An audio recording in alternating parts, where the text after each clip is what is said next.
بسم اللہ الرحمن الرحیم۔ شروع اللہ پاک کے نام سے جو نہایت مہربان اور رحم والا ہے۔ السلام علیکم۔ آج کا جو ہمارا اسلامک موضوع ہے وہ ہے درود شریف کی برکت سے ریلیٹڈ واقعہ ہے۔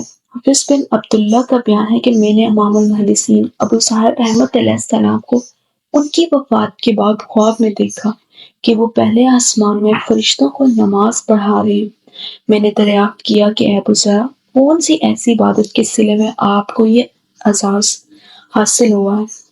تو انہوں نے فرمایا کہ میں نے اپنے ہاتھ سے 10,00,000 احادیث لکھی ہیں اور ہر حدیث میں النبی کے بعد صلی اللہ علیہ وسلم لکھا ہے، اور تم جانتے ہو کہ حضور اکرم صلی اللہ علیہ وسلم کا ارشاد ہے کہ جو مسلمان ایک مرتبہ مجھ پر درود شریف بھیجتا ہے تو اللہ تعالیٰ اس پر 10 مرتبہ رحمتیں نازل فرماتا ہے۔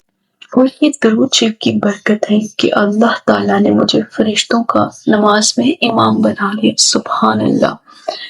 درود شریف کی برکت سے یہ دیکھیں کہ کیا اللہ پاک نے ان کو کس مقام سے نوازا ہے۔ کوشش کیا کریں جب آپ بھی ہمارے پیارے نبی صلی اللہ علیہ وسلم کا نام آئے تو اسے کمپلیٹ پڑھیں، ان پہ درود شریف بھیجیں۔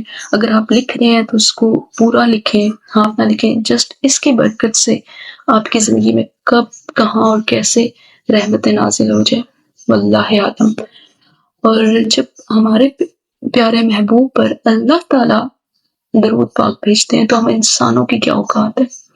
ملتے ہیں ایک نئے اسلامک لیسن کے ساتھ۔ Stay tune. اللہ حافظ۔